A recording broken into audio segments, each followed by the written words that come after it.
14 தொகுதிகளுக்குமான முன்னணி நிலவரங்கள் வெளியாகி கொண்டே இருக்கிறது. அதுல தாவேகா தற்போது 109 தொகுதிகள்ல முன்னிலையில் இருக்கிறாங்க. அதிமுக 72 தொகுதிகள்ல முன்னிலையில் இருக்கிறாங்க. திமுக 53 தொகுதிகள்ல முன்னிலையில் இருக்கிறத பார்க்க முடியுது. தாவேகா அலுவலகத்தின் முன்பாக கொண்டாட்டங்கள் அங்க நடந்துகிட்டு இருக்கிறத பார்க்க முடியுது. எந்தெந்த தொகுதிகளில் யார் யார் முன்னிலை அப்படிங்கறத பாக்குறோம். ஜோலார்பேட்டை தொகுதியோட முன்னணி நிலவரத்தையும் ஒரு பக்கம் பாக்குறோம்.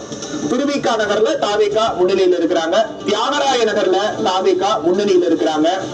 பல தொகுதிகள்ல தாவேகா முன்னணியில் இருக்கிறத பார்க்க முடியுது. ஒட்டுமொத்தமா தற்போதைய நிலவரப்படி 109 தொகுதிகள்ல தாவேகா முன்னணியில் இருக்கிறது. அதற்கு அடுத்தபடியாக அதிமுக 72 தொகுதிகள்ல முன்னணியில் இருக்கிறாங்க. திமுக 53 தொகுதிகள்ல முன்னிலையில் இருக்கிறாங்க.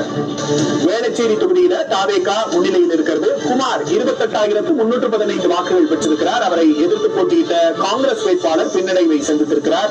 அதே போல வெள்ளிவாக்கம் தொகுதியில தாவேகாவோட முக்கியமான முகமான ஆதவர்ஜுனா 16,995 வாக்குகளை பெற்றிருக்கிறார். திமுக வேட்பாளர் 11,438 வாக்குகளை பெற்றிருக்கிறார். வெள்ளிவாக்கம் தொகுதியோட நிலவரத்தை தற்போது திரையில் பார்க்கிறோம். ஆதவர்ஜுனா 16,995 வாக்குகளை பெற்றிருக்கிறார்.